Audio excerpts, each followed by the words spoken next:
لله نحمده ونستعينه ونستغفره ونؤمن به ونتوكل عليه ونعوذ بالله من شرور أنفسنا ومن سيئات أعمالنا من يهده الله فلا مضل له ومن يضلل فلا هادي له نشهد أن لا إله إلا الله وحده لا شريك له ونشهد أن سيدنا ومولانا محمدا عبده ورسوله أما بعد أعوذ بالله من الشيطان الرجيم بسم الله الرحمن الرحيم إنا أعطيناك الكوثر فصل لربك وانحر إن شانئك هو الأبتر قال الله تعالى تبت يدا أبي لهب وتب ما أغنى عنه ماله وما كسب سيصلى نارا ذات لهب وامرأته حمالة الحطب في جيدها حبل من مسد وقال النبي صلى الله تعالى عليه وسلم لا يؤمن أحدكم حتى أكون أحب إليه من والده وولده والناس أجمعين أو كما قال صلى الله عليه وسلم. بزرگوں بھائیوں دوستوں عزیزوں،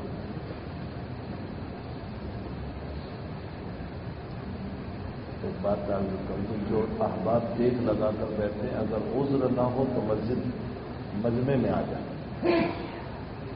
اگر کوئی عذر نہیں ہے، ہاں اگر معذوری ہے، مجبوری ہے، کمر کی تکلیف ہے تو اس صورت میں اجازت ہے. باقی یہ کہ اگر کوئی مجبوری نہ ہو تو مجمع میں مل کر بیٹھنا چاہیے.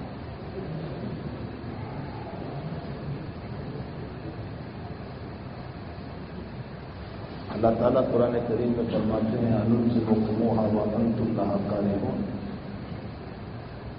میں تمہارے گلے میں دین ڈال دوں گا جبکہ تم پسند بھی نہ کرتے ہو. اللہ تعالیٰ زبردستی دین نہیں ڈالتا ہے. اگر ہمیں دین کی پرواہ نہیں تو پھر اللہ کو بھی پرواہ نہیں. یہ مسئلہ مسلم ہے. یہی وجہ ہے کہ آپ پوری سیرت کو اٹھا کر کے دیکھ لیں. جب ابو لہب اور عتبہ اور شیبہ اور ولید اور ابو جہل کو دین کی ضرورت نہیں تھی تو نبی کے قریب رہتے ہوئے بھی اللہ نے دین نہیں دیا. اور جب طالب بن کر کے آئے تو حبشہ کا آنے والا بلال اللہ نے ایمان سے نواز دیا، اور روم کا صہیب اللہ نے ایمان سے نواز دیا. تو قرآن میں اللہ کہتا ہے انلزمکموہا وانتم لہا کارہون، تم ناپسند کرتے ہو تو کیا میں زبردستی تمہیں دین دے دوں گا؟ یہ نہیں ہو سکتا ہے. اللہ کی ذات بڑی بے نیاز ہے، وہ بہت مستغنی ذات ہے. اللہ الصمد کا ترجمہ سورہ اخلاص میں اردو کے اندر سب سے پہلے مترجم حضرت شاہ عبد القادر صاحب دہلوی رحمۃ اللہ علیہ ترجمہ فرمایا اللہ کی ذات نرادھار ہے، یعنی اللہ کو کسی کے آدھار اور سہارے کی ضرورت ہے. عام ترجمہ لوگ کرتے ہیں اللہ کی ذات بے نیاز ہے. سمجھ کا ترجمہ بے نیاز ہے. ہمارے حضرت مولانا محمد زکریا صاحب کاندلوی ثم المہاجر المدنی نور اللہ مرقدہ نے ترجمہ فرمایا ایک مجلس میں اللہ کی ذات بڑی البیلی ہے. سمجھ کا ترجمہ البیلی. اور پھر اپنے شاگردوں سے مریدوں سے کہا کہ مجھے پوچھتے نہیں کہ میں نے یہ ترجمہ کیوں کیا. فرمایا حضرت بتائیے یہ ترجمہ آپ نے کیوں کیا؟ تو حضرت نے فرمایا البیلی اس معشوق کو کہتے ہیں کہ جس کے لیے کوئی عاشق بنا ہوا ہے اور تڑپ رہا ہے، دوڑ رہا ہے اس کو پکڑنے کے لیے چاروں طرف، اور معشوق ہے کہ اس کو منہ نہیں دیتی. اس کو کہا جاتا ہے البیلی ذات، کہ عاشق تڑپتا ہے اور معشوق توجہ نہیں کر رہا ہے، اس کو البیلی ذات کہتے ہیں. رب تعالیٰ جل شانہ نے سمد کا لفظ استعمال کر کے فرمایا میری ذات بڑی البیلی ہے، ساری زندگی پیشانی رگڑتے رہو، میں چاہوں گا تو قبول کروں گا، نہیں چاہوں گا منہ پہ مار دوں گا.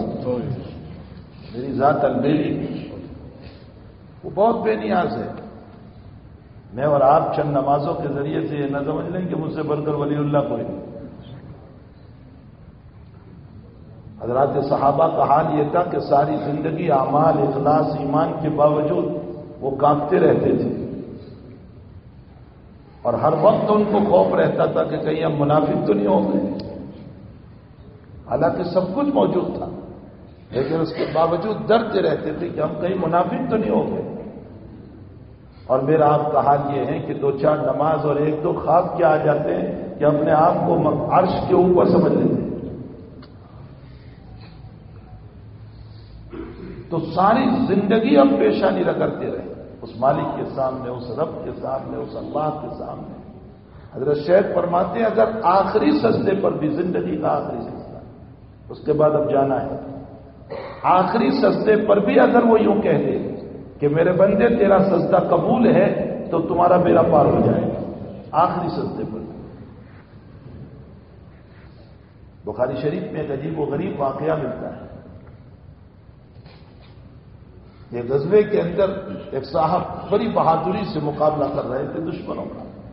لا شاذہ ولا فاذہ، اکیلا ملتا اس کو بھی نہیں چھوڑتا تھا، اور جماعت ملتی اس کو بھی نہیں چھوڑتا تھا، اچھالتا چلا جاتا تھا. صحابہ کی زبان سے جملہ نکلا، حضرت اس سے بڑھ کر جنتی کوئی. آپ کی طرف سے کیسا ڈیفینس کر رہا ہے. جب یہ جملہ حضرت نے سنا، بخاری شریف میں حضرت نے فرمایا ہوا فی النار، یہ جہنم میں جانے والا ہے. لو اتنی بہادری سے وہ لڑ رہا ہے، حضرت کہتے ہیں وہ جہنم میں جانے والا ہے. تو ایک صحابی فرماتے ہیں کہ جب نبی نے یوں کہا کہ یہ جہنم میں جانے والا ہے تو میں اس کے پیچھے پڑا کہ آخر کون سا عمل اس کا ہے کہ حضرت نے اس کو جہنمی کہا. وہ تو بڑی جافشانی اور بہادری سے لگا ہے. فرمایا اذا وقف وقفت واذا مشى مشيت، جب وہ چلتا تو میں بھی چلتا، اور وہ رکتا تو میں بھی رکتا. ایک جگہ میں نے دیکھا کہ دشمن کی طرف سے اس کو زخم ہوا اور وہ اس کو برداشت نہیں کر سکا. اس نے اپنی تلوار کو یوں سیدھی رکھی اور اپنے پیٹ کے اوپر رکھ کر کے آخری وقت میں سوسائڈ کر دیا. وہ صحابی فرماتے ہیں کہ میں دورہ دورہ نبی کی خدمت میں آیا اور فرمایا اشہد انک رسول اللہ، میں گواہی دیتا ہوں کہ آپ اللہ کے سچے رسول ہیں. فرمایا کیا ہوا؟ فرمایا حضرت جس کو آپ نے جہنمی کہا تھا آخری وقت میں وہی عمل ہوا کہ جہنم میں گیا. حضرت نے اس وقت جو جملہ فرمایا تھا یہ جملہ ہماری کمر توڑ دیتا ہے. حضرت نے فرمایا اپنی عبادت پہ فخر نہ کرو، اس لیے کہ اللہ تو فاسق و فاجر سے بھی اپنے دین کا کام لیتا ہے. یہ فاسق و فاجر کا ہے. دیکھو آخری وقت میں کیا عمل کر کے گیا. تو کیا معلوم کہ ہم کام کر رہے ہیں اللہ کی فہرست میں فاسق و فاجر میں نام ہو. اس لیے ہمیں اپنی عبادت پہ غرور نہیں ہونا چاہیے، تکبر نہیں ہونا چاہیے، تواضع ہونی چاہیے. حضرت تھانوی رحمۃ اللہ علیہ فرماتے ہیں اللہ کے بعد ناز نہیں چلتا، نیاز چلتا ہے. ایک تو نیاز وہ فاتحہ کھانے کا ہوتا ہے، وہ نیاز نہیں جو قرآن کھانے کے موقع پر ختم قرآن پر کھلاتے ہیں، وہ نیاز یا مراد نہیں. نیاز کا معنی جھکاؤ. اللہ کے وہاں ناز نہیں چلتا، نیاز چلتا ہے، جھکاؤ چلتا ہے. اور بخاری شریف میں روایت ہے کہ بندہ جب عبادت کرتا ہے اور پھر اللہ کو کہتا ہے اللہ تیرا احسان ہوا کہ تو نے مجھ کو فجر کی نماز کی توفیق عطا فرمائی، تو اللہ کیا کہتا ہے میرے بندے میری طرف تو منسوخ کر رہا ہے. ارے اٹھا تو تو، نیند تیری قربان ہوئی، ٹھنڈے پانی سے وضو تو نے کیا، میٹھی میٹھی نیند کو چھوڑ کر تو چل کر آیا، تجھے دشمنوں کا خوف تھا کہ کوئی مارے گا، پھر بھی تو مسجد تک چل کر آیا. سارے کمالات تیرے ہیں، تو میری طرف منسوخ کرتا ہے، میں اسی نماز پر تیری مغفرت کر دیتا ہوں، تو نے میری طرف منسوخ کیا. اور جب وہ بندہ یوں کہتا ہے میں نے کیا، میں نے، یہ میں نے کا مسئلہ بڑا خطرناک ہے. میں نے کیا. روایتوں میں ایک واقعہ ملتا ہے بخاری شریف میں کہ ایک سفر سے حضرت تشریف لا رہے ہیں اور رات بھر صحابہ چلتے چلتے چلتے چلتے بہت تھک گئے. آخر وہ بھی انسان تھے، تھک گئے. تو حضرت سے فرمایا کہ حضرت نیند بہت آ رہی ہے، تھکاوٹ بہت ہے. اور صحابہ حضرت سے بہت بے تکلف تھے، بہت بے تکلف. کوئی تکلف وکلف والی زندگی نہیں. ہماری زندگیوں میں تکلف بہت آ گیا. مسلم شریف کی روایت ہے اللہ کے نبی نے فرمایا اگر تم زندگی میں تکلف کرو گے تو ہر موقع پر تمہیں مصائب اٹھانے پڑیں گے. کپڑوں میں تکلف، بیٹھنے میں تکلف، سونے میں تکلف. مجھے تو ایسا بستر چاہیے، مجھے ایسا کپڑا چاہیے، مجھے ایسا لباس چاہیے، مجھے ایسا جوتا چاہیے، میں ایسی جگہ پر بیٹھ سکتا ہوں، ایسی جگہ پر نہیں بیٹھ سکتا، میں یہ کھاؤں گا، میں فلاں کھاؤں گا. جتنا تکلف اللہ کے نبی کہتے ہیں اتنے مصیبت میں مبتلا ہو، اور جتنی زندگی سادہ ہوگی اتنی آسانیاں ہوگی. جہاں چاہا بیٹھ گئے، جہاں بچھایا بیٹھ گئے، جو بستر ملا لیٹ گئے، جو کپڑا ملا پہن لیا. آقا سے یہ بھی ثابت ہے کہ اعلیٰ درجے کا کپڑا پہنا، اعلیٰ درجے کا. شام کے بادشاہ نے حضرت کے لیے ہدیہ بھیجا تھا، اعلیٰ درجے کا کپڑا، وہ حضرت سے پہنا. اور ایک مرتبہ مسجد نبوی کے باہر کپڑا بیچنے والے نبتی لوگ جو شام سے آتے تھے بیچنے کے لیے، وہ کپڑے بیچتے تھے. معلوم ہوتا ہے اس زمانے میں بھی مسجدوں کے باہر مارکیٹیں لگتی تھی، تو کپڑا بیچ رہے اور جمعہ کی نماز پڑھ کے حضرت نکلے. تو حضرت عمر نے فرمایا حضرت یہ کپڑا بڑا اچھا ہے، میرا جی چاہتا ہے کہ میں آپ کے لیے خرید لوں، بہت ملائم کپڑا ہے. حضرت نے فرمایا یہ کپڑا جو پہنے گا اس کو جنت کے لباس سے محروم کیا جائے گا. ملا خلاق لہ فی الآخرہ، اس لیے کہ وہ کپڑا ریشم کا تھا. حضرت نے فرمایا ریشم کا کپڑا مردوں پر حرام، نہیں پہنا، نہیں خریدا.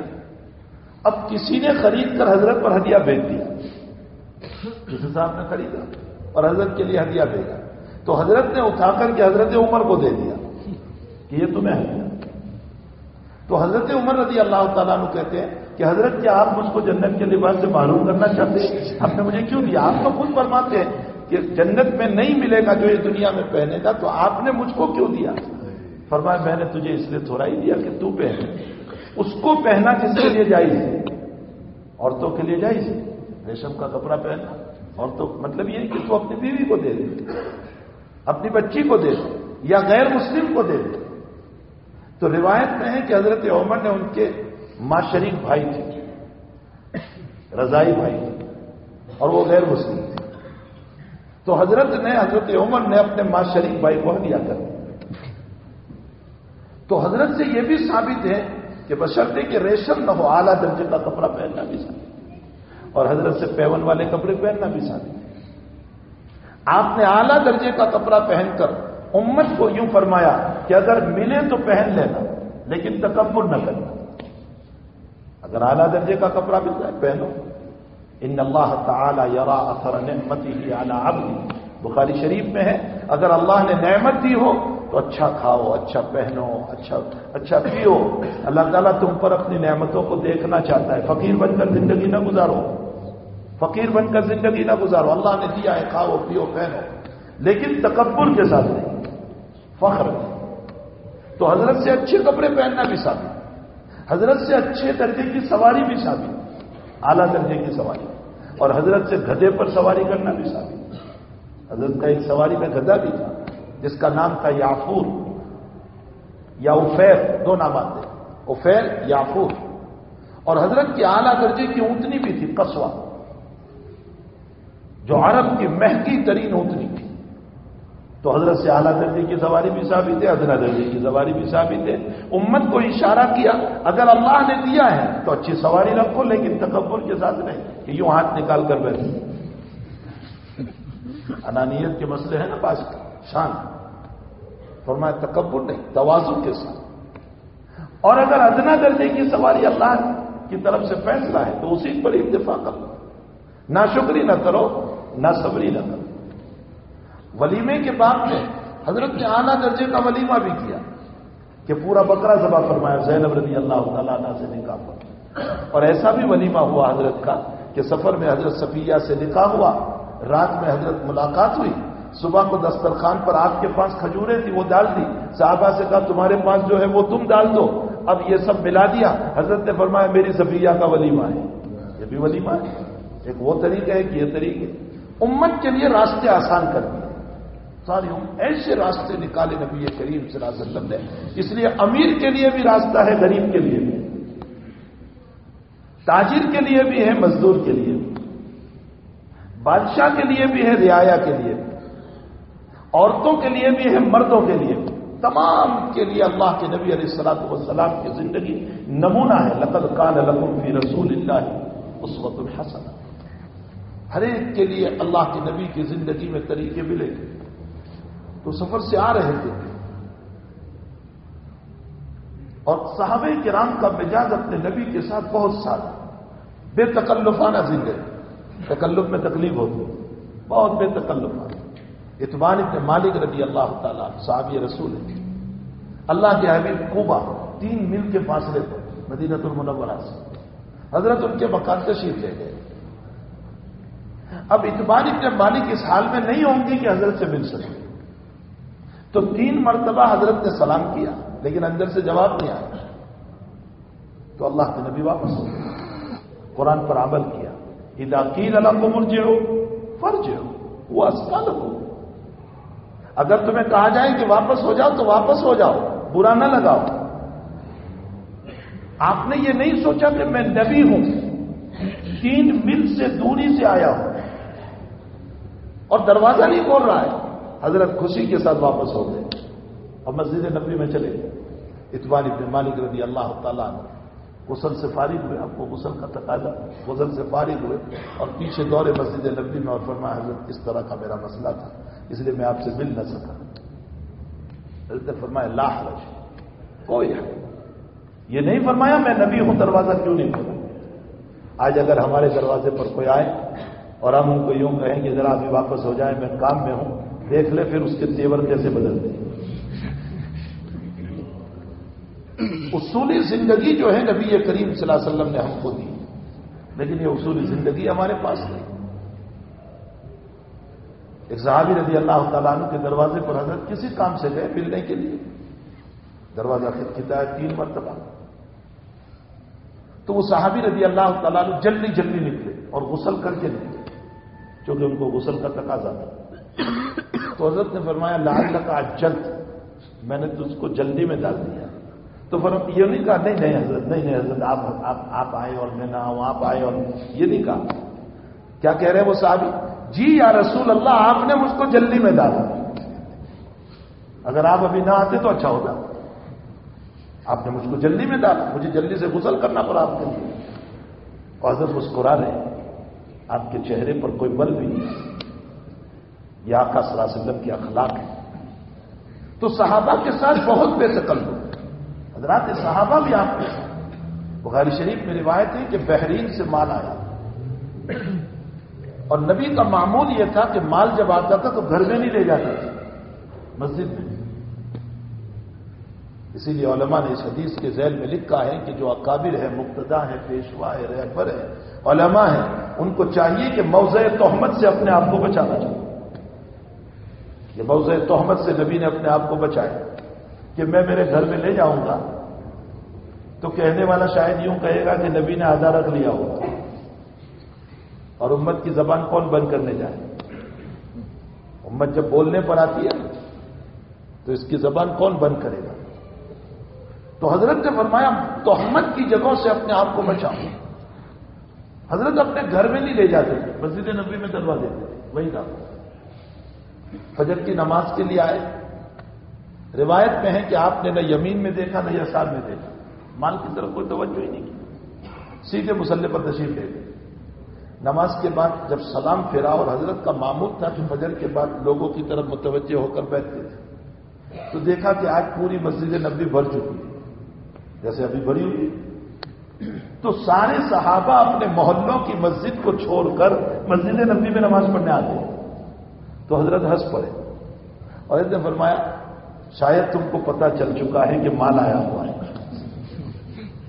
تو صحابہ نے یہ نہیں کہا نہیں حضرت آپ کی زیارت کے لیے آئے، جیسے آج کل ایک فیشن بنی ہے، بہت دن ہو گئے آپ کی زیارت نہیں ہوئی تھی، آپ سے مسافہ نہیں ہوا، تو ذرا آپ کی زیارت اور مسافے کے لیے آ گیا۔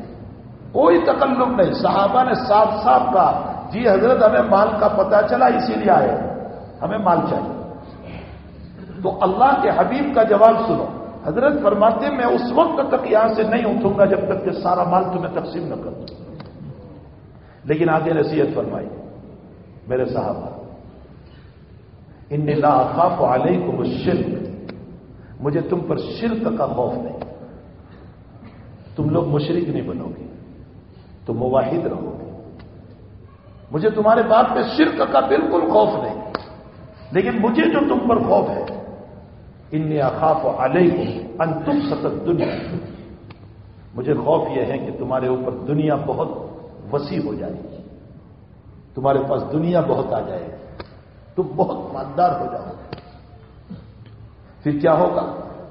جب تمہارے پاس دنیا بہت ہوگی، فتنافسوها کما تنافسوها من کان قبلکم، پھر تم کمپٹیشن پر اترو گے جیسے اگلے لوگ اترے گے، میں اس سے آگے بڑھ جاؤں، میں اس سے آگے بڑھ جاؤں، اس کی 2 دکان میری 3 ہو جائے، اس کا 1 بنگلہ میرے 2 بنگلے ہو جائے، تم کمپٹیشن پر اترو گے۔ پھر کیا ہوگا؟ فتہلککم کما اہلکت من کان قبلکم، پھر اللہ تمہیں اس کمپٹیشن کے اندر ایسے ہلاک کرے گا جیسے اگلی قوموں کو ہلاک کرے گا۔ فرمایا مجھے تم پر اس بات کا خوف ہے۔ تو میرے بھائیوں حضرات، صحابہ جو ہیں اپنے نبی سے بہت بے تکلف تھے، بہت سادہ مزاج، صاف ستھری بات کرنے والے، تکلف سے بالکل پاک۔ حضرت زاہد رضی اللہ تعالیٰ عنہ کا واقعہ روایتوں میں بڑا عجیب و غریب ملتا ہے۔ اللہ کے نبی کو ان سے بڑی محبت تھی، بازار میں ایک مرتبہ سبزی بیچتے تھے حضرت زاہد رضی اللہ تعالیٰ عنہ۔ اللہ کے حبیب پاک صلی اللہ علیہ وسلم چلے گئے اور پیچھے سے ان کو یوں پکڑ لیا اور حضرت نے اعلان فرمایا، میں یشتری منی ھذا الغلام، اس غلام کو کون خریدے گا مجھ سے؟ جب آواز سنی تو فرمایا اچھا اللہ کے نبی ہے، تو اپنی پشت پیچھے لے جا کر اللہ کے نبی کے بدن سے مس کر دے تاکہ برکت مل جائے۔ پھر فرمایا حضرت بہت کالا ہوں، کون خریدے گا مجھے؟ تو اللہ کے نبی نے فرمایا دنیا کی نظر میں تم حقیر ہو، اللہ کی نظر میں تم بلند ہو، اس لیے کہ تمہارا ایمان میں گواہی دیتا ہوں۔ یہی وہ صحابی ہے کہ جو ایک مرتبہ بہت اچھی سبزی آئی، ایک یہودی بیچنے آیا سبزی، تو کہا بیچنا ہے؟ کہا جی، تو کہا چلے چلے، حضرت کے گھر لے گئے اور فرمایا حضرت آپ کے لیے سبزی لے کر آئے۔ حافظ ابن حجر نے یہ واقعہ لکھا ہے ان کے حالات الاصابہ فی معرفۃ الصحابہ میں، فرمایا حضرت میں آپ کے لیے سبزی لے کر آیا ہدیے میں۔ حضرت نے لے لی، اب وہ یہودی پیسے مانگ رہا ہے کہ پیسے، تو حضرت زاہد نے فرمایا جس کو دی ان سے لے لو، آپ نے نبی علیہ السلام کو دیے، انہیں سے پیسے لے لو۔ تو حضرت مسکرائے اور فرمایا کہ تم تو کہہ رہے تھے میں ہدیہ لے کر آیا۔ فرمایا حضرت مجھے اچھی لگی سبزی تو میں آپ کے لیے لے آیا، پیسے میرے پاس نہیں، آپ دے دیجیے۔ تو کتنی بے تکلفانہ زندگی، کتنی بے تکلفانہ۔ اسی کو نبی نے فرمایا بے تکلفی میں زندگی آسان ہو جاتی ہے، جو ملا پہنو، جو ملا کھا لو، تکلف نہ کرو، تکلف کرو گے تو بھوکے مرو گے۔ زندگی سادہ ہونی چاہیے، اور آقا صلی اللہ علیہ وسلم نے اپنی زندگی کو سادہ گزار کر امت کے لیے نمونہ بنا دیا۔ اب دور و دراز سے یہاں آئے ہوئے اپنی زندگی کو سادہ بناؤ، جتنی تکلف والی زندگی بناؤ گے اتنے خرچے میں مبتلا ہو، اور جتنی سادہ زندگی بناؤ گے اتنے ہی زیادہ 2 پیسے بچا کر آپ ماں باپ کی بھی خدمت کر سکیں گے، اہل و عیال کی بھی کریں گے، اور اللہ کی بینک میں آپ جمع بھی کرا سکیں گے، اپنی آخرت بھی بنا سکیں گے۔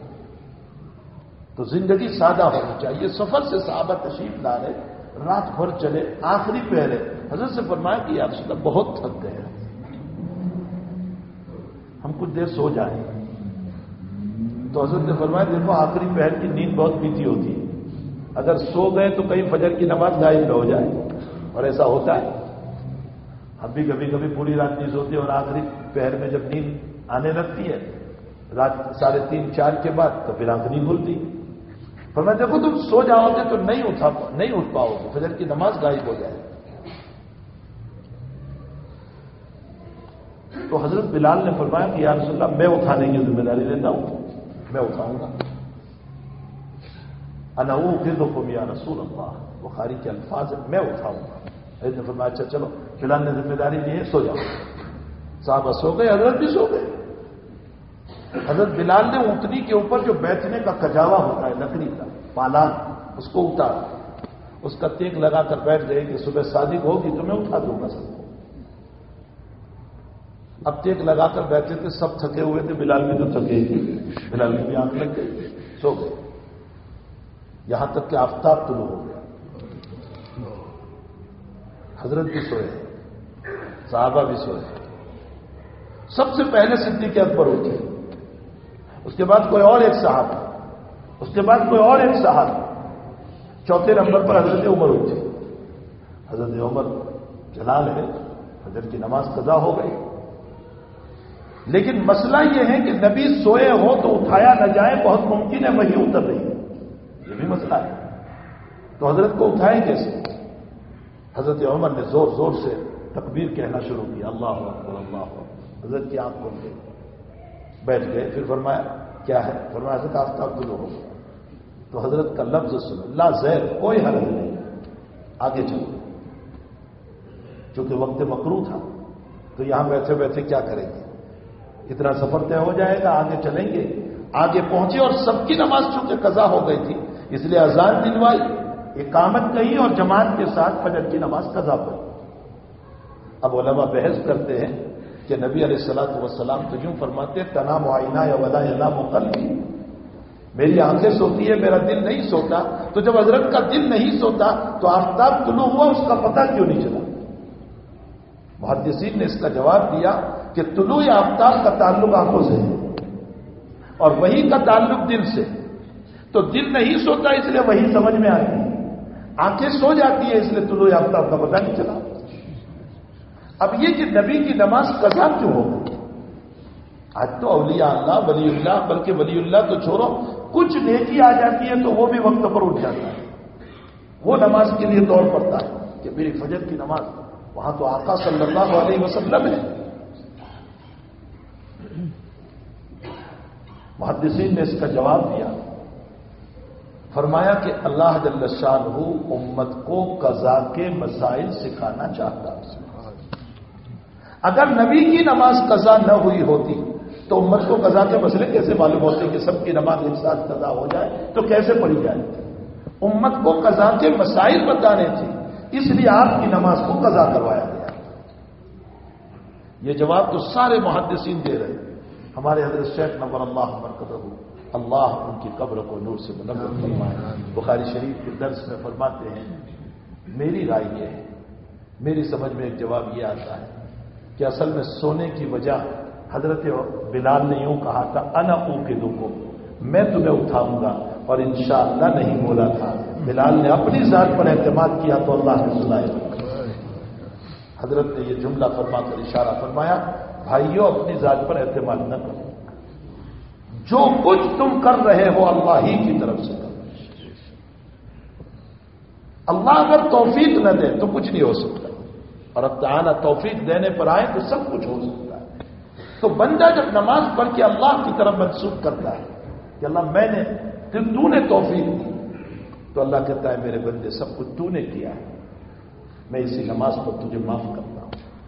اور بندہ جب اپنی طرف نسبت کرتا ہے، میں نے کیا، میں نہ ہوتا تو نہ ہوتا، میری وجہ سے صلح ہو گئی، میں نے فلاں کام کیا، تو اس وقت اللہ کی طرف سے پیغام آتا ہے، توفیق تو میں نے نہیں دی، سلیقہ بولنے کا میں نے دیا، سمجھانے کا طریقہ میں نے دیا، نماز اور مسجد تک لانا یہ میں نے تجھے توفیق دی، ورنہ تو کیسے آ سکتا تھا؟ اپنی ذات کی طرف منسوخ کر رہا ہے، جہاں میں نے تیری عبادت کو تیرے منہ پہ مانا، مجھے ضرورت نہیں ہے تیری، یہ بخاری شریف کی صحیح ترین روایت ہے۔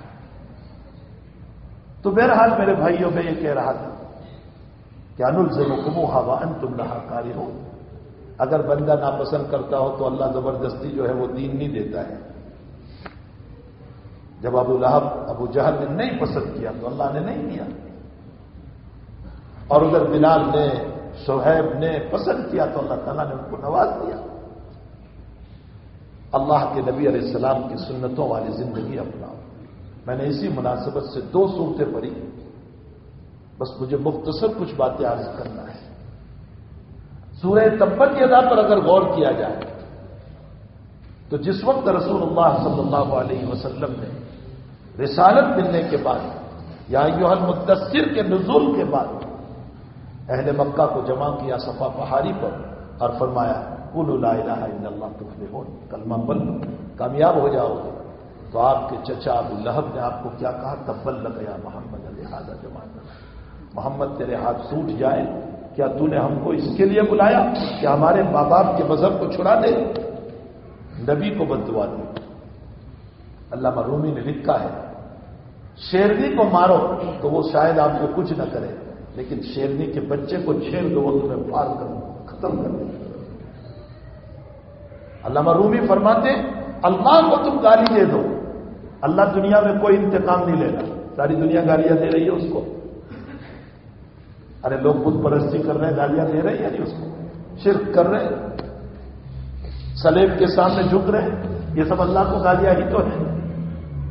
ساری دنیا اللہ کو گالیاں دے رہی ہے، اللہ کچھ نہیں کر رہا ہے، لیکن اللہ کے نبی کو کوئی چھیڑ دے تو اللہ نے قرآن میں قیامت تک کے لیے بد دعا اٹھائی۔ شیرنی کو چھیڑو گے تو کچھ نہیں ہوگا، لیکن اس کے بچے کو چھیڑو گے تو شیرنی چھوڑے گی نہیں۔ اس کے نبی کو تم نے چھیڑا، نبی کو بد دعا دیا۔ اور حدیث شریف میں اللہ کے نبی علیہ الصلوۃ والسلام نے امام شفیع صاحب حاضر تشریف لائے،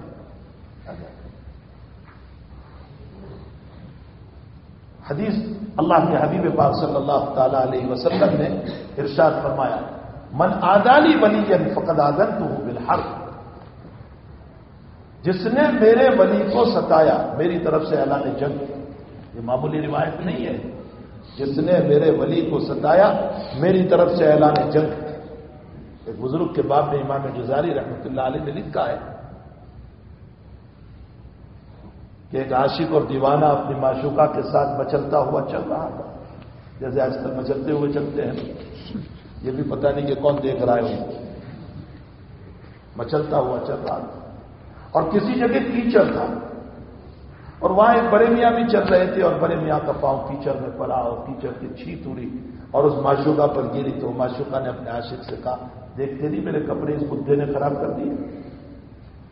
عاشق نے اٹھا کر ایک تھپڑ مارا، لیکن بڑے میاں خاموش چلے گئے۔ یہ امام غزالی نے واقعہ لکھا، چلے گئے۔ اور شام ہوئی کیا کہ بس اس مارنے والے کے ہاتھ میں درد شروع ہوا، اور وہ درد کہ ہاتھ کتتے کتتے یہاں تک پہنچا، لیکن درد ختم ہونے کا نام نہیں لے رہا۔ بلاخر کسی ایسے حکیم کے پاس پہنچا جو اللہ کا ولی تھا، تو اس نے پوچھا کہ ابتدا بتاؤ کیسے ہوا؟ تو اس نے ایک واقعہ سنایا یہ، تو اس نے کہا پورا بدن بھی کتے کا تو اچھا نہیں ہوگا، جب پہلے اس سے معافی مانگو۔ اب یہ اس بڑے میاں کے پاس معافی مانگنے کے لیے چلا، تو بڑے میاں کا جواب سنو، بھائی میں نے تو تم کو کچھ نہیں کہا تھا، تم نے مجھے جو مارا میں نے تمہیں کچھ نہیں کہا تھا، لیکن میرے دل میں اتنا ضرور آیا کہ تم نے اپنے معشوقہ کی محبت میں مجھے مارا، تو میرے مولا نے جو میرا معشوق ہے اس نے تم کو مارا۔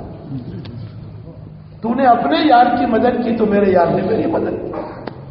اسی کو اللہ کے نبی نے فرمایا بخاری شریف میں من عادی لی ولیا فقد آذنتہ بالحرب، جو میرے ولی کو ستائے گا، اللہ کہتا ہے میری طرف سے اعلان جنگ ہے، اور اللہ اگر جنگ پہ آ جائے تو کوئی بچ سکتا ہے؟ کوئی نہیں بچ سکتا۔ جناب رسول اللہ صلی اللہ علیہ وسلم کو جب بد دعا دی ابو لہب نے، تو اللہ نے فرمایا اچھا میرے نبی کو بد دعا، وہ خیر کا کام کر رہا ہے اور تو اس کو بد دعا دے رہا ہے۔ قیامت تک کے لیے اللہ نے بد دعا اتاری، تبت یدا ابی لہب وتب، ابو لہب تیرے ہاتھ ٹوٹ جائے، اور یہ بد دعا قیامت تک پڑھی جائے گی۔ بچہ بھی پڑھتا ہے، جوان بھی پڑھتا ہے، بوڑھا بھی پڑھتا ہے، عورت بھی پڑھ رہی ہے، سارے لوگ بد دعا پڑھ رہے ہیں اور قیامت تک بد دعا دیتے جا رہے ہیں۔ ما اغنی عنہ مالہ وما کسب، اس کا کمایا ہوا اور اس کا مال اس کو بچا نہیں سکتا، اس لیے کہ تیری بد دعا میرے نبی کے باب میں قبول نہیں، لیکن اللہ کہتا ہے میری بد دعا تیرے باب میں قبول۔ اور عجیب و غریب یہاں نقطہ ہے، اور وہ نقطہ یہ ہے کہ چاہیے تو یہ تھا کہ یہاں تبت یدا میں کل آنا چاہیے تھا، کل تبت یدا۔ پیغمبر اس نے تم کو بد دعا دی نا، تم بھی بد دعا دے دو، کل آپ کہہ دیجئے اے ابو لہب تیرے ہاتھ ٹوٹ جائیں، لیکن اللہ کل نہیں لایا۔ کیوں نہیں لایا؟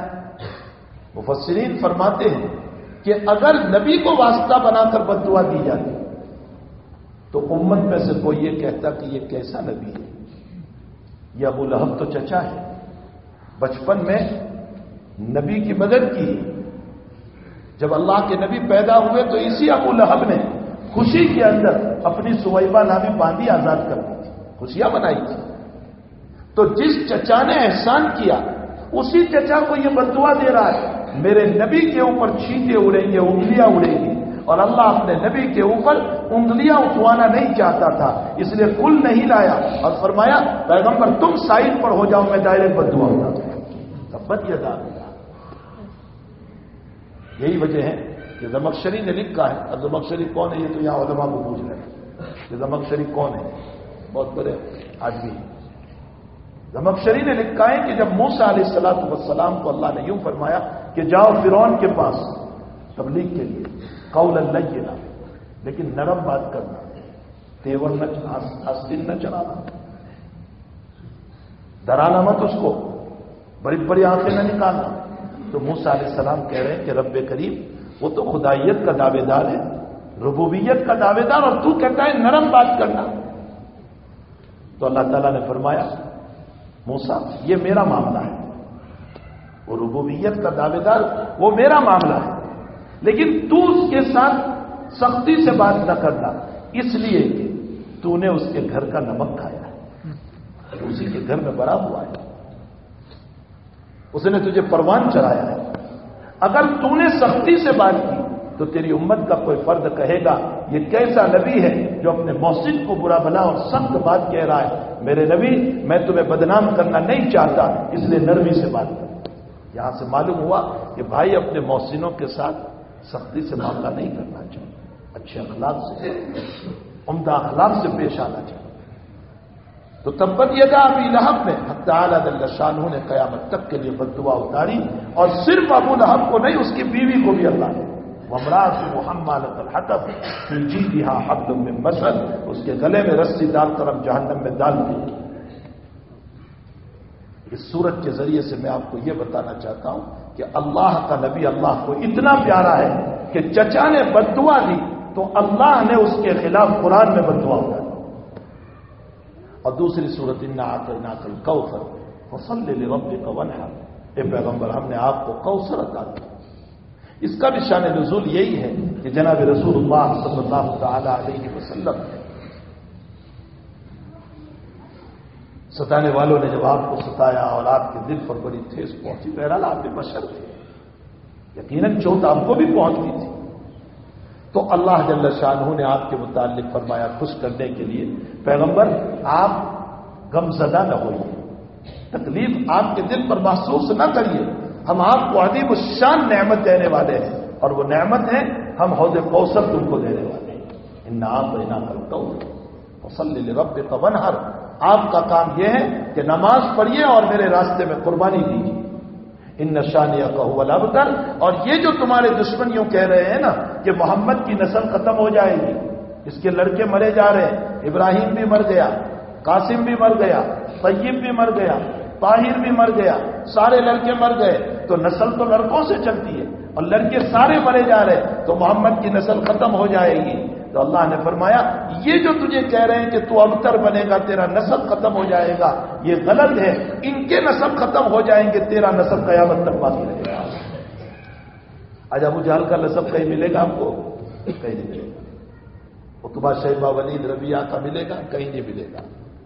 لیکن اللہ کے نبی کا نسب سید آج بھی دنیا میں, بلکہ قیامت میں سب کا نسب ختم, محمد الرسول اللہ صلی اللہ علیہ وسلم کا نسب باقی رہے گا.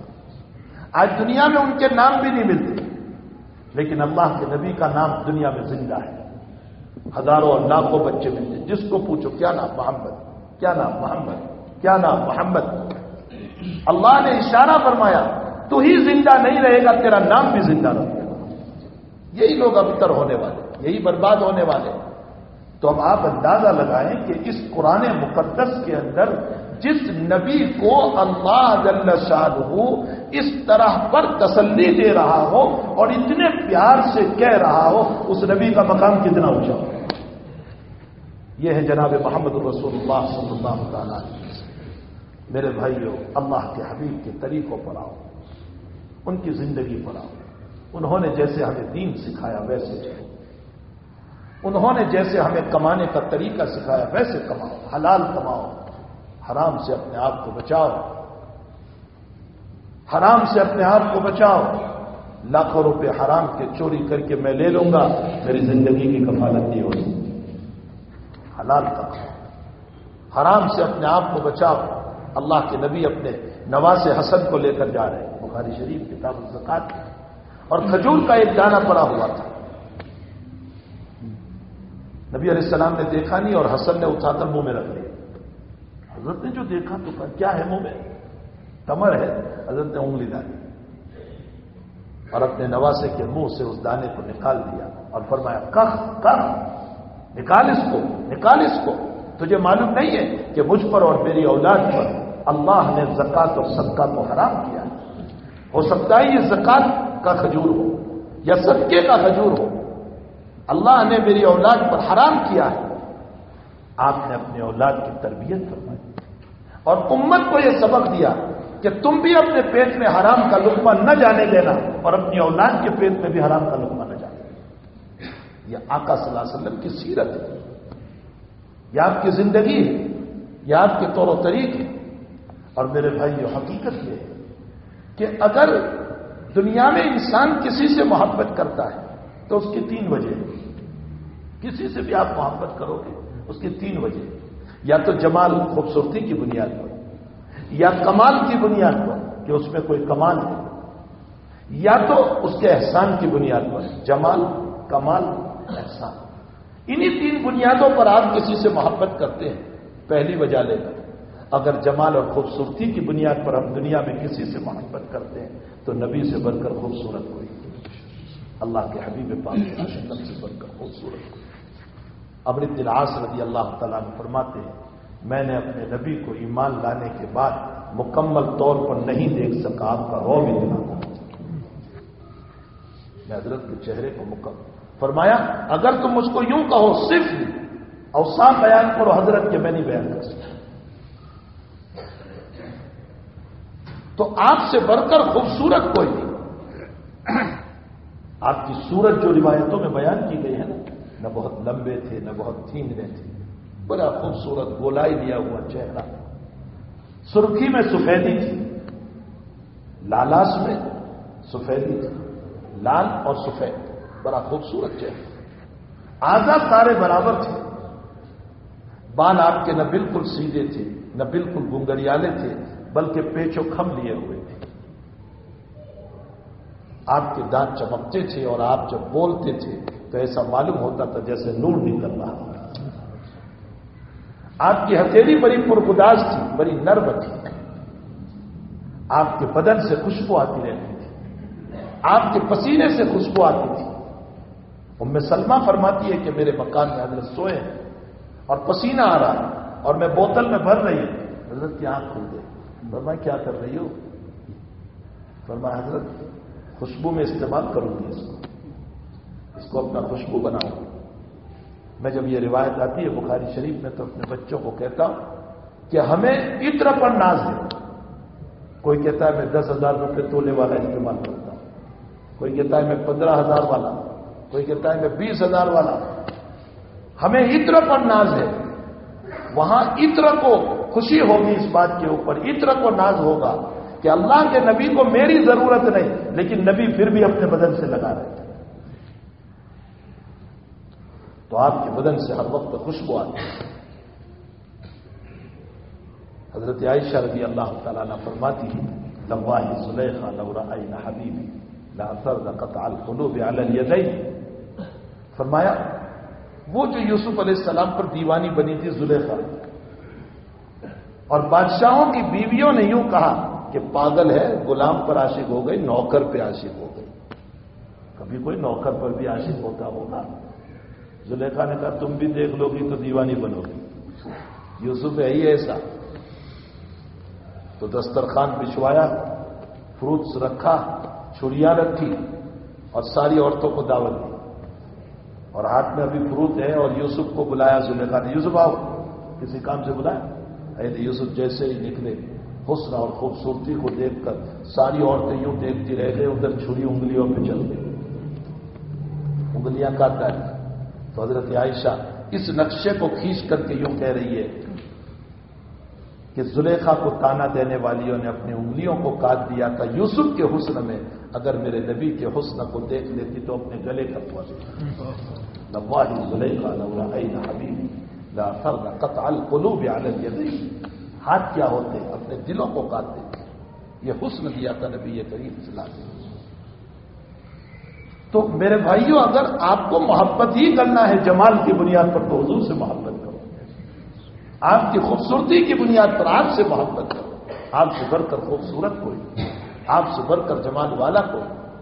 اور اگر کمال کی بنیاد پر آپ کسی سے محبت کرنا چاہتے ہیں، کمال کی بنیاد پر، تو نبی سے بڑھ کر کمال والا کوئی۔ آپ فرماتے ہیں بعثت معلما، اللہ نے مجھ کو معلم بنا کر بھیجا۔ علم کا اتنا اونچا مقام، اتنا اونچا مقام، اوتیت علم الاولین والآخرین، مجھے پہلوں کا بھی علم دیا گیا، آدم کا، نوح کا، شیس کا، اور ابراہیم کا، اور صالح کا، اور موسیٰ کا، اور عیسیٰ کا، سارے انبیاء کے علوم نبی کریم صلی اللہ علیہ وسلم کو دیے گئے، اور فرمایا قیامت تک کے آنے والے حالات کا علم بھی مجھے دیا گیا۔ جبھی تو آپ نے بیان فرمایا کہ ایسے حالات ہوں گے، ایسے حالات ہوں گے، ایسے حالات ہوں گے۔ پیشین گوئیاں آپ نے سنائی کہ ایسا ایسا ہونے والا ہے۔ اسی میں آپ نے فرمایا، ارشاد فرمایا، ترمذی شریف کی روایت ہے کہ میری امت پر ایک دور آئے گا کہ اس دور کے اندر ایمان کی حفاظت اتنی مشکل ہو جائے گی جیسا کہ ہاتھ میں انگارہ لینا۔ یہ ترمذی شریف کی روایت، فرمایا ہاتھ میں انگارہ لینا اتنا مشکل، ایسے ایمان کا بچانا مشکل۔ لیکن اس زمانے میں بھی کچھ میرے امتی ہوں گے جو اپنے ایمان کو بچائیں گے۔ مسلم شریف کی روایت ہے، آقا صلی اللہ علیہ وسلم فرماتے ہیں کہ میری امت میں حالات آئیں گے، امانت ختم ہو جائے گی۔ امانت کا کیا معنی؟ یہ امانت نہیں پیسوں میں سوال، امانت کا معنی ایمان، قرآن، شریعت ختم ہو جائے گی۔ اور پھر آگے حضور نے فرمایا رات کو مومن بن کر سوئے گا اور صبح کو کافر ہو چکا ہوگا، اور صبح کو مومن ہوگا اور شام کو مارکیٹ سے آئے گا تو کافر ہوگا۔ یصبح مومنا ویمسی کافرا ویمسی مومنا ویصبح کافرا۔ اور فرمایا یوں مشہور ہوگا کہ فلاں صاحب بڑے امانت دار، بڑے دیندار، بڑے تقوی والے، بڑے پرہیزگار، لیکن اس کا حال یہ ہوگا کہ جب اس سے تجربہ ہوگا، اسے پالا پڑے گا، تو فرمایا اس کی دینداری کا حال کیا ہوگا؟ نبی علیہ السلام نے اتنی پیاری مثال دی، جو زمین پر بیٹھے ہوئے تھے، حضرت نے ہاتھ میں کنکر لیا، کنکر، چونکہ وہاں تو ریت تھا نا مسجد میں، کنکر لیا اور اپنے پاؤں پر یوں لڑکایا، یوں گرایا، اور فرمایا جیسے میں نے کنکر لڑکایا اسی طرح آگ کا انکارا اگر یہاں لڑک جائے اور میرے پاؤں پر لگ جائے تو اللہ کے نبی فرماتے ایک آگلا ہو جائے گا، پھلا جس کو ہم بولتے ہیں جلا دینا، ایک آگلا ہو جائے گا۔ فرمایا وہ آگلا دیکھنے میں بڑا اچھا معلوم ہوتا ہے، یہ دباؤ نا ذرا اچھا نرم نرم سا لگتا ہے، لیکن جب اس میں سوراخ کرو گے تو اللہ کے نبی فرماتے گندے پانی کے علاوہ کچھ نہیں ہوگا۔ فرمایا ٹھیک اسی طریقے سے میری امت پر حالات آئیں گے، امانت، ایمان، شریعت ختم ہو جائے گی۔ مشہور ہوگا کہ فلاں آدمی بڑے تقوی والا، لیکن جب اس سے معاملہ ہوگا تو ظاہر میں وہ آبلے اور پھلے کی طرح اچھا معلوم ہوگا، جب تجربہ ہوگا تو اس کے اندر سے گندا پانی بہ رہا ہوگا۔ یہ اللہ کے نبی نے پیشین کو ہی سنا ہے کہ میری امت میں ایسا ہوگا، اور یہ ہو رہا ہے آج، یہ حالات ہو رہے ہیں آہستہ آہستہ۔ حضور پاک صلی اللہ علیہ وسلم فرماتے ہیں جب یہ دور آ جائے تو تم لوگ تنہائیوں میں بیٹھ کر اپنے ایمان کی حفاظت کرنا، ایکانت میں بیٹھ کر اپنے ایمان کی حفاظت کرنا، تاکہ تم دنیا سے ایمان لے کر جاؤ، کفر لے کر نہ جاؤ۔ تو اللہ کے نبی فرماتے ہیں مجھے پہلوں کا بھی علم دیا گیا، مجھے پچھلوں کا بھی علم دیا گیا، آنے والے حالات بھی مجھ کو بتائے گئے۔ اگر علمی کمالات کی بنیاد پر کوئی اپنے شیخ سے محبت کرتا ہے کہ میرے شیخ کے پاس علم بہت ہے، تو نبی سے بڑھ کر عالم کوئی نہیں ہو سکتا۔ اس کمال علم کی بنیاد پر بھی محبت نبی ہی سے ہونی چاہیے۔ اگر تقوی اور پرہیزگاری کی بنیاد پر کسی سے محبت ہو کہ حاجی صاحب بڑے تقوی والے، میرے شیخ بڑے تقوی والے، میرے استاد بڑے تقوی والے، تو نبی سے بڑھ کر تقوی والا کوئی۔ آپ کو آپ کی امت اس دور کے لوگوں نے آپ کو ساحر کہا، جادوگر، آپ کو مجنون کہا، پاگل، لیکن الیاذ باللہ آپ کے زمانے کے دشمنوں نے آپ کو زانی نہیں کہا، آپ کو چور نہیں کہا، آپ کو ڈکیت کرنے والا نہیں کہا، آپ کو عزت لوٹنے والا نہیں کہا، آپ کو گرانے والا اور ذلیل کرنے والا نہیں کہا۔ یہ جتنی بدعنوانیاں ہیں میرے نبی علیہ السلام کی زندگی اس سے پاک ہے۔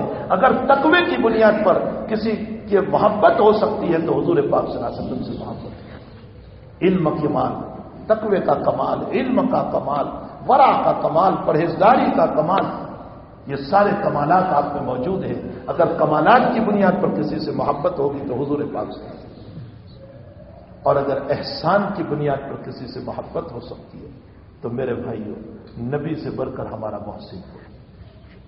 خود آپ فرماتے ہیں، بخاری شریف کی روایت ہے، اے لوگوں، جیسے کوئی آگ روشن کرے، آگ جلائے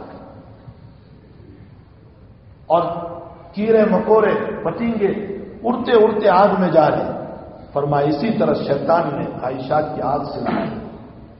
دیکھو نا، باہر آگ سے لگ رہی ہے، خواہشات کی آگ سے لگ رہی ہے، گندی تصویریں ہیں، اوریانیت ہے، اسمارٹ فون کے اندر آنے والے گندے فلم، موبائل پر گندی دنیا، یہ ساری چیزیں شیطان کی خواہشات بھڑکائی۔ اور عجیب و غریب بات ہے کہ شیطان کو اللہ سے یوں کہہ کر آیا ہے، لَأَقْعُدَنَّ لَهُمْ صِرَاطَكَ الْمُسْتَقِيمَ، اے اللہ میں ان کے سیدھے راستے پر بیٹھوں گا، ان کو نہیں بننے دوں گا نیک۔ ثُمَّ لَآتِيَنَّهُم مِّن بَيْنِ أَيْدِيهِمْ وَمِنْ خَلْفِهِمْ وَعَنْ أَيْمَانِهِمْ وَعَنْ شَمَائِلِهِمْ، چار طرف بیان، اللہ میں دائیں سے بھی آؤں گا، بائیں سے بھی آؤں گا، آگے سے بھی، پیچھے سے بھی، چاروں طرف سے ان کو بہکاؤں گا۔ صاحب روح المعانی علامہ آلوسی بغدادی نے لکھا ہے کہ اس نے چار سمت بیان کی لیکن اوپر کی سمت کو بیان نہیں کی، اور یہ کر بھی نہیں سکتا، اشارہ ہوا اس بات کی طرف، یہ چاروں طرف سے تمہیں پھنسانے کی کوشش کرے، تم اس رب سے تعلق جوڑ لینا، اللہ تمہاری مدد کر دے گا اور گناہوں سے تمہیں بچا لے گا۔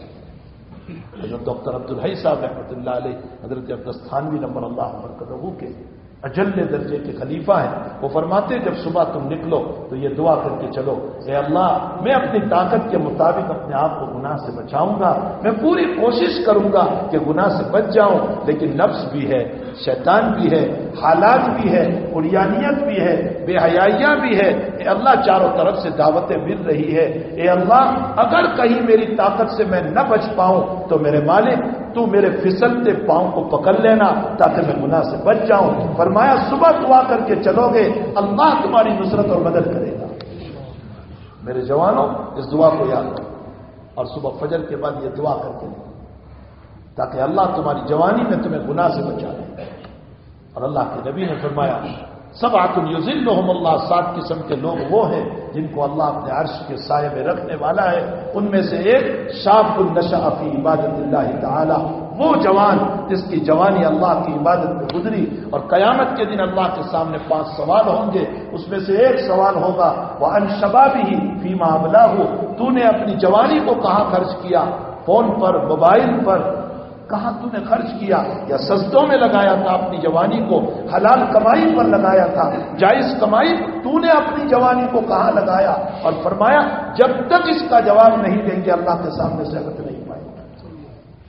اپنی جوانی کو بچاؤ اور اللہ کی یادوں میں یہ نہیں کہتا کہ مسجد میں بیٹھے رہو، حلال کمانا بھی عبادت ہے، وہ بھی عبادت ہے، اپنی آنکھوں کو نکلتے ہوئے بچانا عبادت ہے، اپنی ذات کو بچاؤ گناہوں سے۔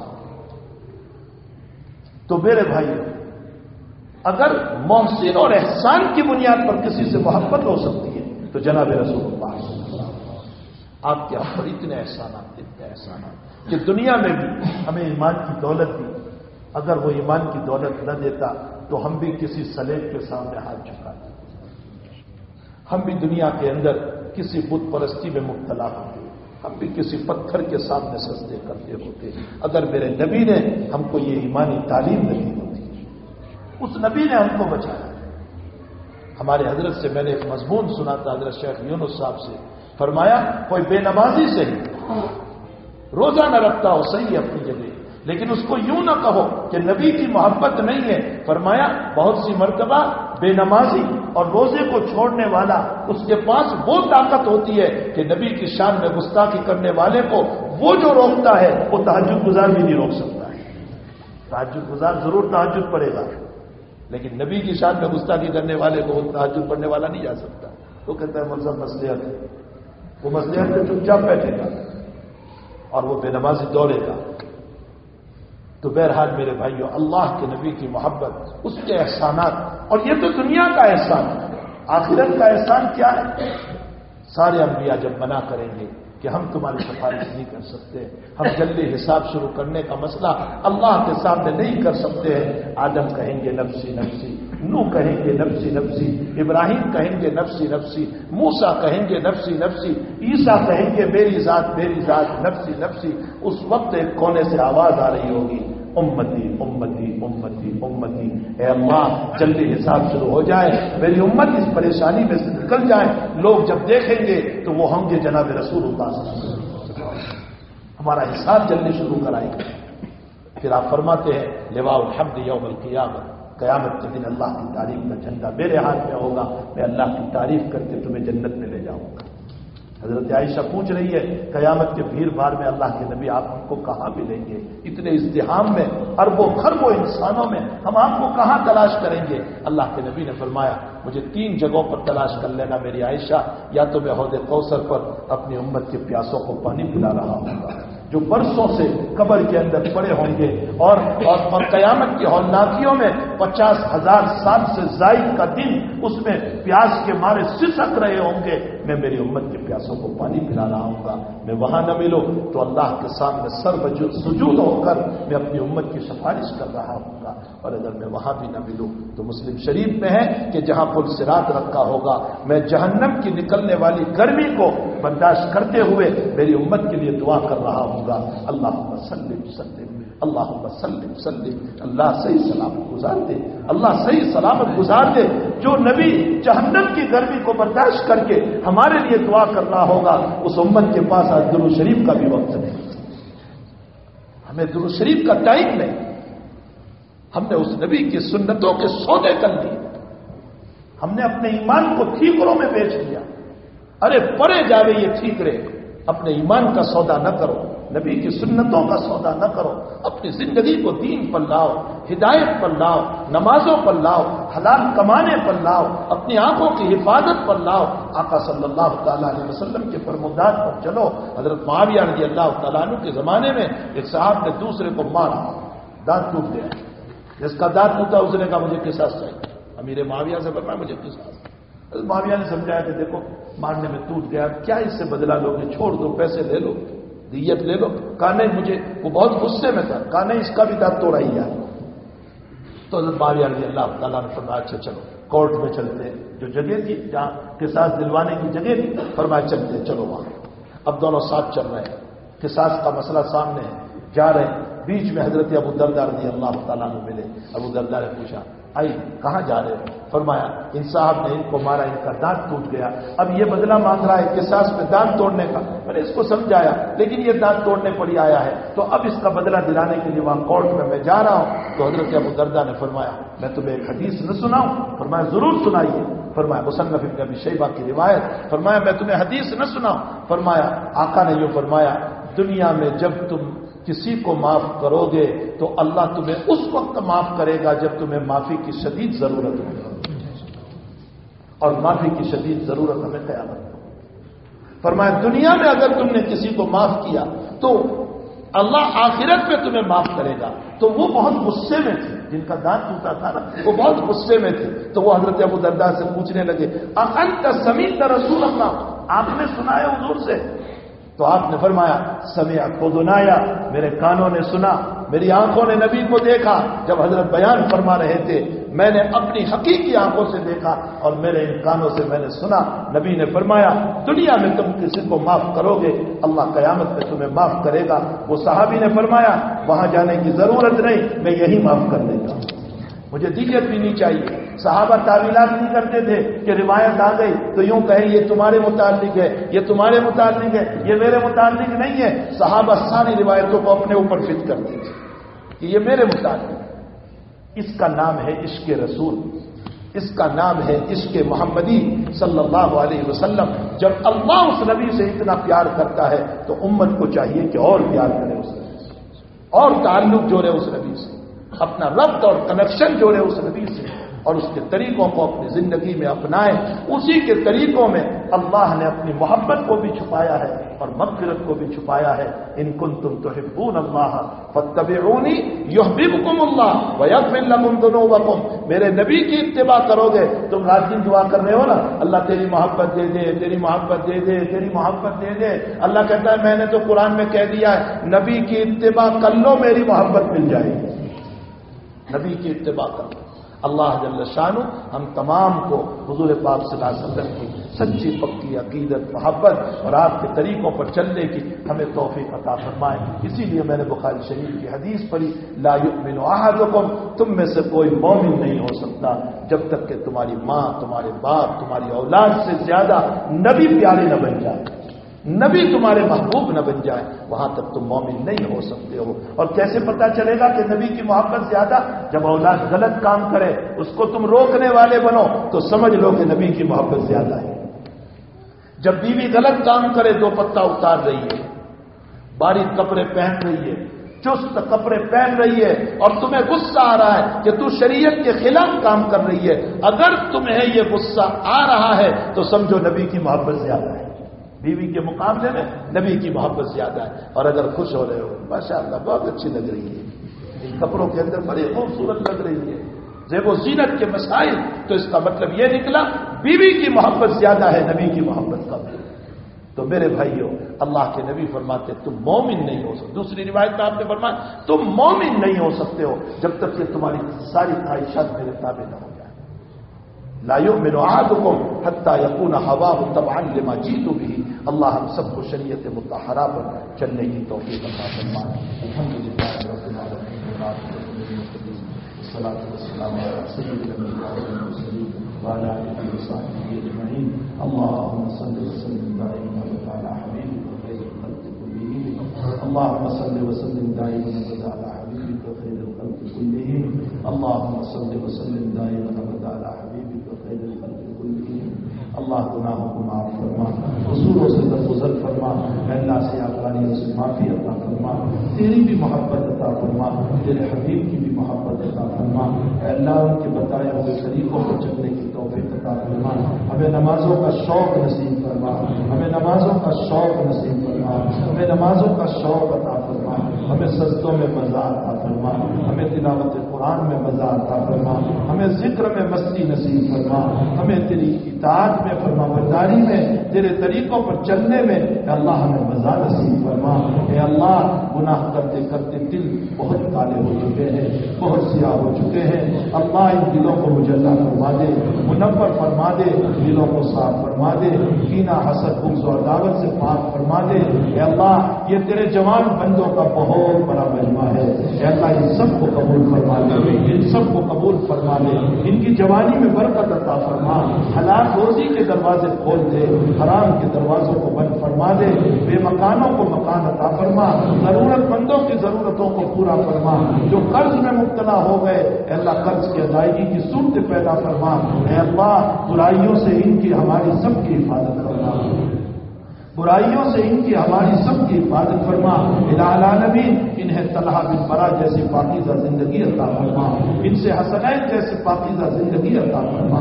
اے اللہ ان کو جوان صحابہ جیسی مقدس زندگی عطا فرما. اے اللہ ہمارے گروہوں کو ابو بکر جیسی زندگی عطا فرما، عمر عثمان جیسی زندگی عطا فرما. اے اللہ بے نکاحوں کے نکاح کا انتظام فرما، نکاح والوں میں محبت عطا فرما، آپسی اختلاف کو ختم فرما، اولاد صالح عطا فرما. اے اللہ جو اولاد والے ہیں ان کی اولادوں کو نیک صالح مطیع اور فرما بردار بنا. اے اللہ ہمارے والدین کی مغفرت فرما، ہمارے اساتذہ کی مغفرت فرما، ہمارے رشتہ دار اقارب کی مغفرت فرما، ہم سے محبت کرنے والوں کی مغفرت فرما، ہم سے تعلق رکھنے والوں کی مغفرت فرما، ہمارے ساتھ خیر خواہی کرنے والوں کی مغفرت فرما. اے اللہ پوری امت مسلمہ کو مغفرت فرما. اے اللہ جب تک جلائے آپ و عزت و ایمان کے ساتھ جلانا، جب اٹھائے تو ایمان پر خاتمہ فرمانا. اے اللہ ہمیں قرآن پہ موت عطا فرمانا، ہمیں سجدوں میں موت عطا فرمانا، ہمیں نمازوں میں موت عطا فرمانا. اے اللہ اللہ ہمیں کتے اور بلے کی طرح رجب کی موت سے حفاظت فرمانا. اے اللہ تو بھی راضی ہو، تیرا حبیب بھی راضی ہو، اس طرح کی موت عطا فرمانا. قبر حشر کی زندگی کو آسان فرما کر نبی کی رفاقت میں جنت الفردوس میں جگہ عطا فرمانا. اے اللہ ہم سب کی دعاؤں کو اپنے فضل و کرم سے اس مجلس کے مخلصین کی آمینوں کے ساتھ قبول فرما. آمین یا رب العالمین. وصلی اللہ علی النبی الکریم برحمتہ.